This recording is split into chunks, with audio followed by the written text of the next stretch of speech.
So, Darlington Throwback Weekend review. And yes, folks, in honor of Throwback Weekend, I actually went into my room and did some digging around, and I came across this old gem here too.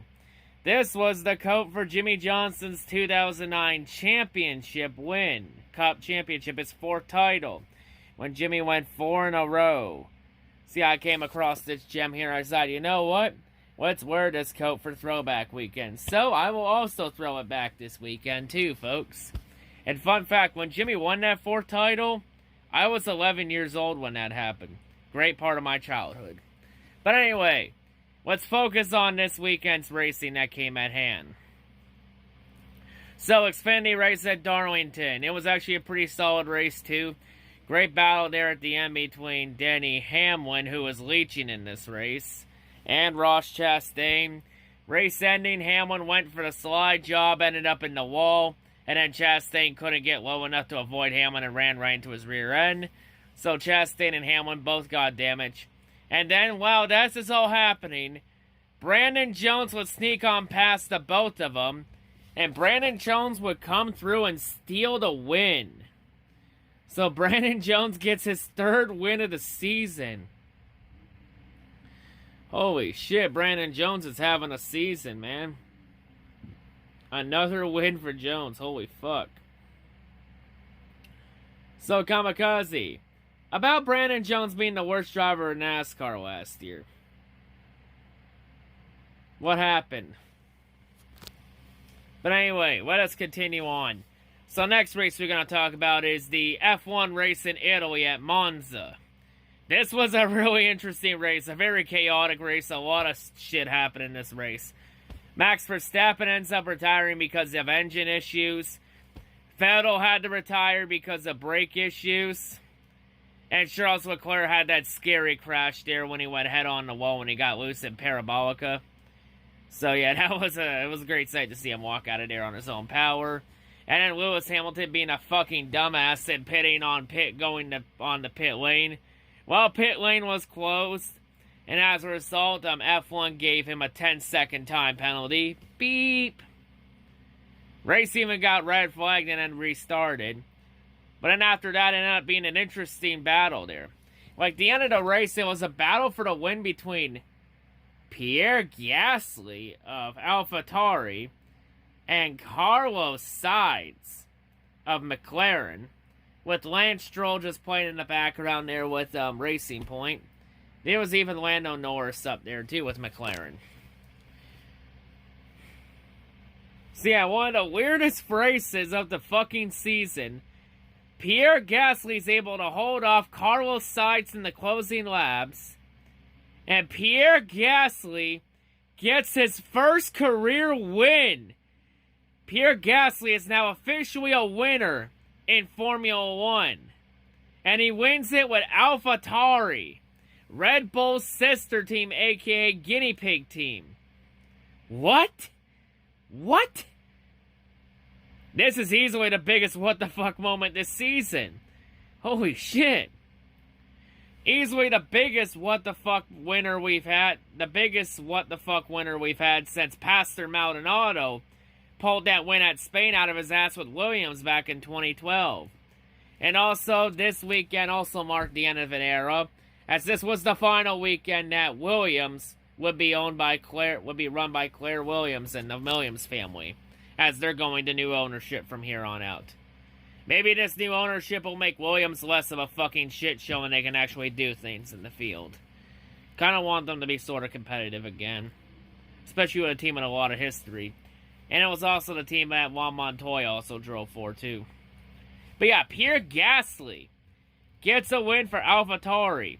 AlphaTauri's second ever win in F1. Of course, their last win came all the way back in 2008 at the same track, Monza. Back when AlphaTauri used to be Toro Rosso. And that race was won by a young Sebastian Vettel. Yeah, Carlos Sainz gets second, and Lance Stroll gets his second career podium, finishing third. So maybe Lance Stroll doesn't have just daddy's cash. Maybe he does have some talent cash after all. It just had to be utilized correctly. But yeah. So yeah, interesting weekend for sure. Lewis Hamilton still keeps his 47-point lead over Verstappen.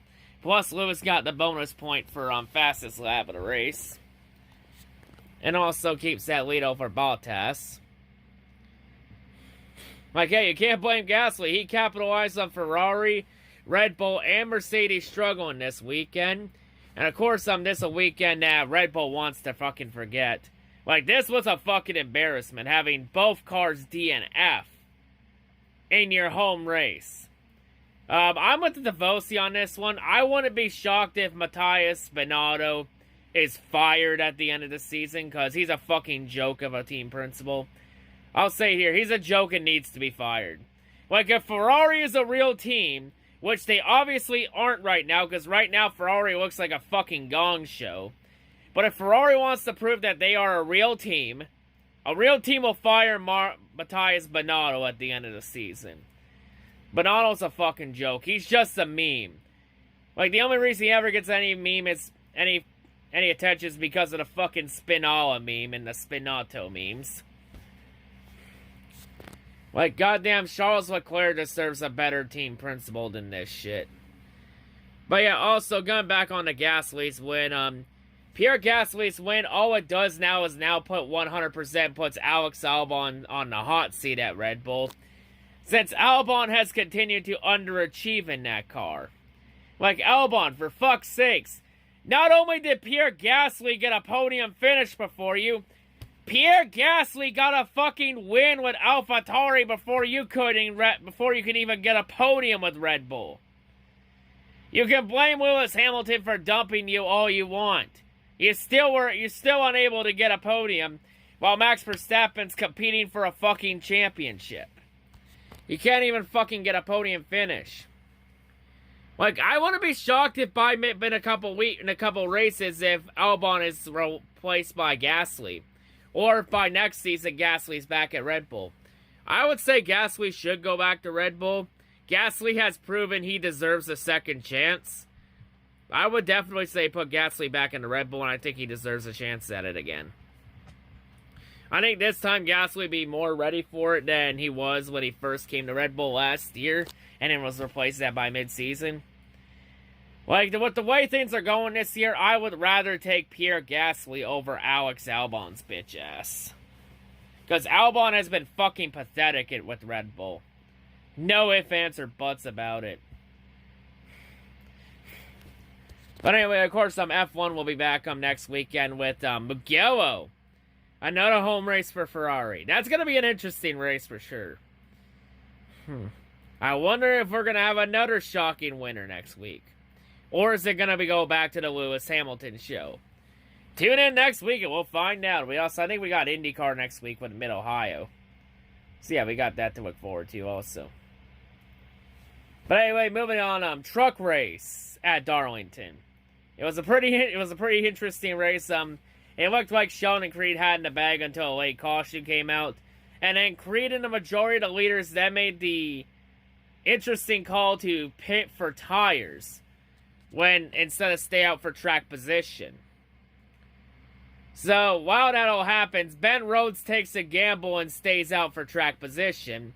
And on the restart, Ben Rhodes is able to get the lead, and Rhodes is able to hold off Derek Krauss. And Ben Rhodes gets his first win in almost 2 years. So Ben Rhodes gets his first win of the season. So now this weekend for Kamikaze goes from bad to worse. Since 2 of the drivers he hates the most have won this weekend. So Ben Rhodes gets the win. And with Ben Rhodes' win, this officially means that he's officially locked into the trucks chase. He would have made it in on points anyway, so now can he actually do something in the chase? We'll have to see. But yeah. And now we get to the Cup race. Darlington.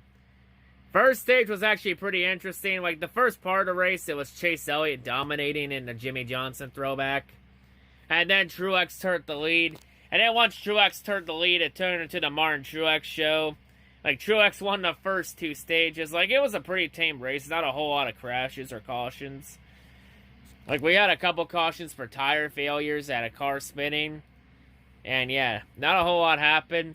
The most interesting part was on the second to last round, the last round of green flag pit stops, at least, around 60 to go. When Denny Hamlin was trying to come to pit road, and then he got right in Jimmy Johnson's way, and then Jimmy pretty much ran right through his rear end and told Hamlin to get out of my way. And Hamlin ended up missing pit road. So in other words, with that incident, we interrupt the 2020 Southern 500 to bring you the 2017 Southern 500, when Denny Hamlin missed pit road. Only difference is this time, spoiler alert, Hamlin does not get the win this time. No rabbit being pulled out tonight. And of course, the big talk about this race came at the end of the race, because at the end it was a battle between Chase Elliott, Martin Truex Jr., and Kevin Harvick. Mainly between Chase Elliott and Truex. Like, Truex was catching up to Chase. Truex had the better car all that race. He had the best car all race. So leading up to what happened, to around 15 to go, Martin Truex Jr. goes high. Chase makes the mistake and goes low, giving Truex the high line. Gives Truex a lot of momentum coming off turn 4. Truex then makes the pass on the low side of Chase Elliott. And then in turn 1, Truex tries to do the slide job on Chase Elliott. Fails, and both cars end up in the wall. Well, both of them with a lot of damage. While that all happens, Kevin Harvick sneaks on by along with Austin Dillon and others. And then in the closing laps, Harvick is able to hold off a late charge from Austin Dillon. And Kevin Harvick pulls an unlikely win out at Darlington. Mainly off of Martin Truex Jr. blowing it. Like, yeah, yeah, it was Truex's fault what happened in turn 1. At the end of the day, Truex blew the race. Truex had this race in the bag. Truex was going to beat Chase Elliott regardless. He had a better car than Chase. But Truex blew it. Badly. Like, he had it and he blew it. Like, yeah, Chase Elliott, he should have stayed high and blocked Truex's line. You know, try and stall Truex's momentum out. But, you know, Truex, he was going to get by Chase Elliott eventually. Like, Truex should have been a little more patient there. Like, he was going to pass him eventually, just wait for the right moment to pass. And the crazy thing about that incident between Truex and Chase Elliott was that Truex's spotter, Clayton Hughes, told Truex he wasn't clear, and then Truex still proceeds to do the slide job right into Chase anyway. So, yeah, Truex was told he wasn't clear, and Truex chooses to ignore his spotter. And that is why you listen to your spotters, kids. Because the spotters cover your fucking blind spots. So yeah, Truex, if you actually listen to your spotter and not be a fucking dumbass, then maybe that incident wouldn't happen and you would still win the race. But yeah, we'll never know what happens if Truex actually listened to Clayton Hughes. But yeah, and then Truex goes on his post-race interview saying that he thought Chase would give him the space he needed. Truex, with 15 to go, and it's with it being the chase, you're not getting that space. There ain't no giving. There's a lot of take, and that's it. No one's gonna give you jack shit in the chase. It's every man for himself, man.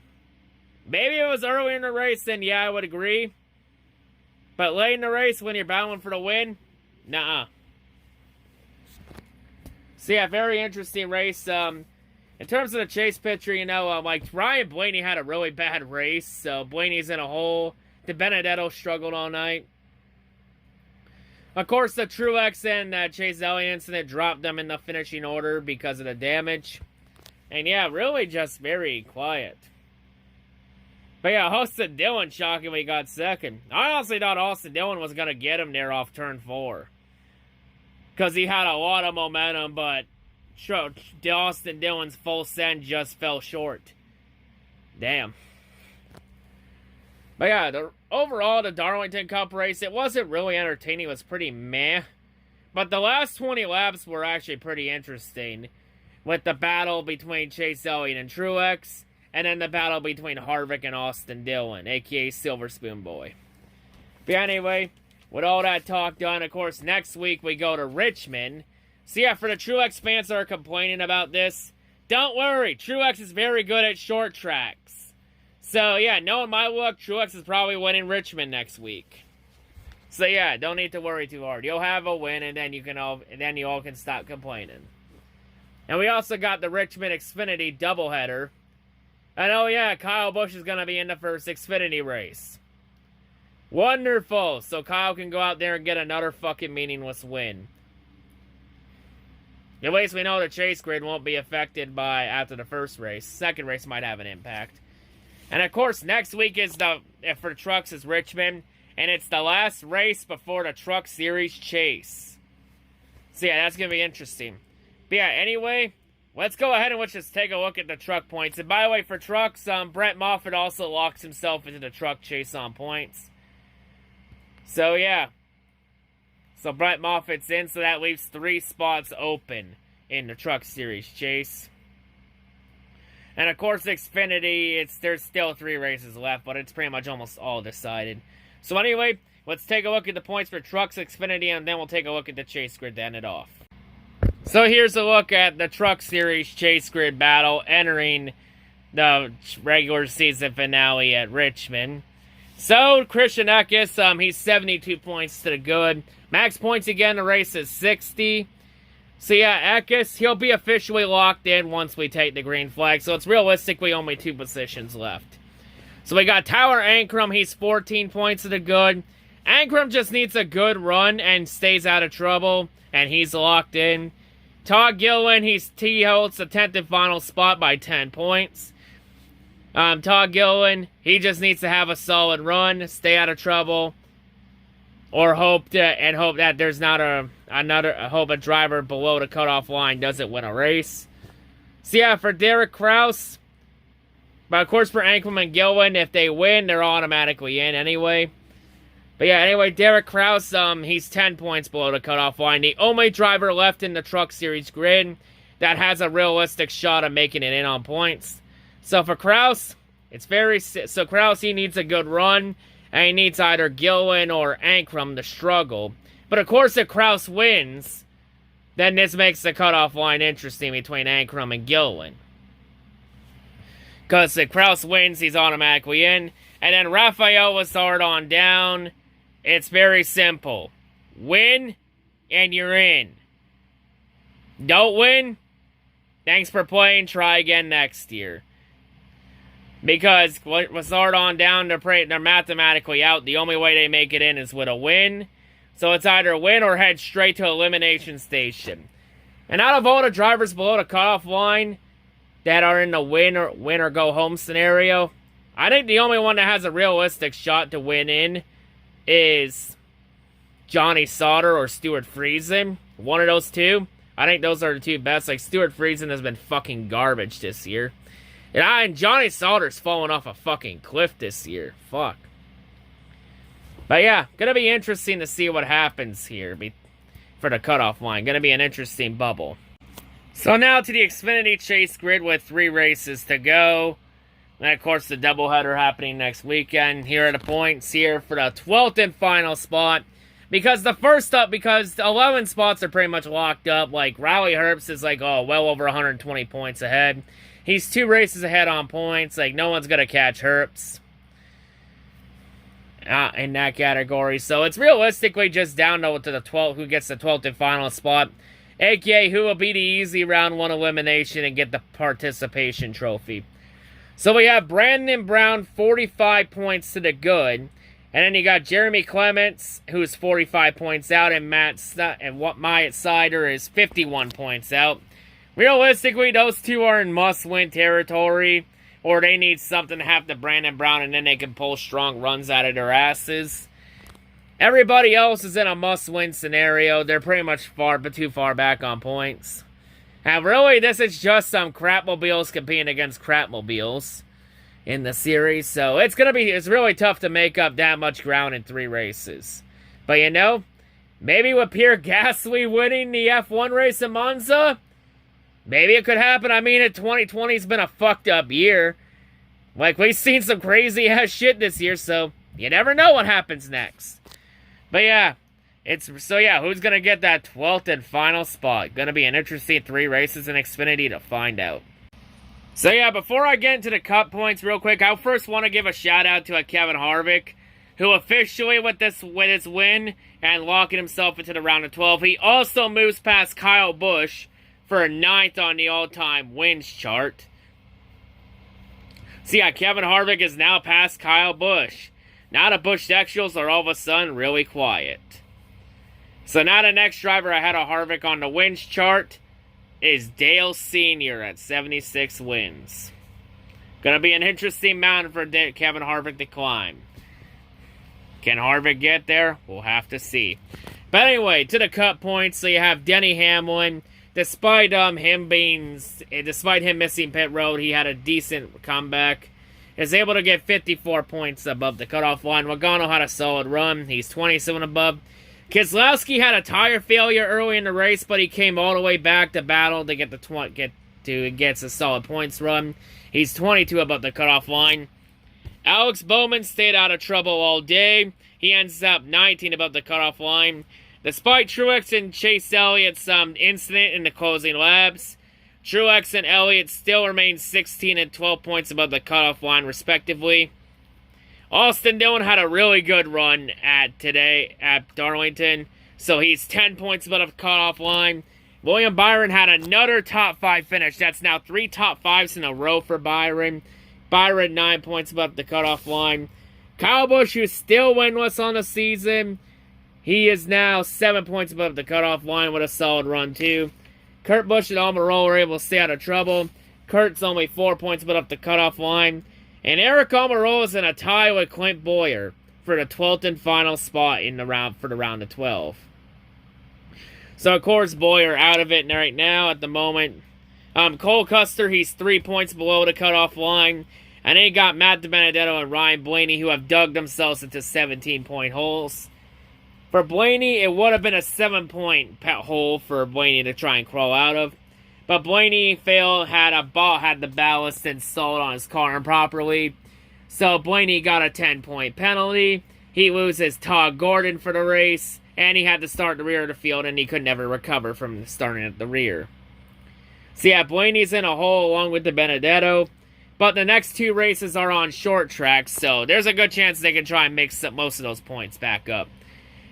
And oh yeah, with NFL football coming back next week, here's the good news, NASCAR. Since your next 2 races are Saturday night races, you don't have to worry about going up against the NFL in the ratings until week 3. When you have Las Vegas on Sunday night. The one problem is on Sunday night, you're going up against Sunday Night Football on NBC. And that Sunday night game is the Green Bay Packers versus the New Orleans Saints. A.k.a. Aaron Rodgers versus Drew Brees. Have fun beating that in the ratings. That's going to be NASCAR's true ratings test, is that. So yeah, at least the next couple of weeks, we don't have to worry about NASCAR interfering with football until the round of 12. So yay. But anyway, that's going to wrap it up here. We'll see you all at Richmond next week for the next race in the chase for the Bill France Cup. Peace out.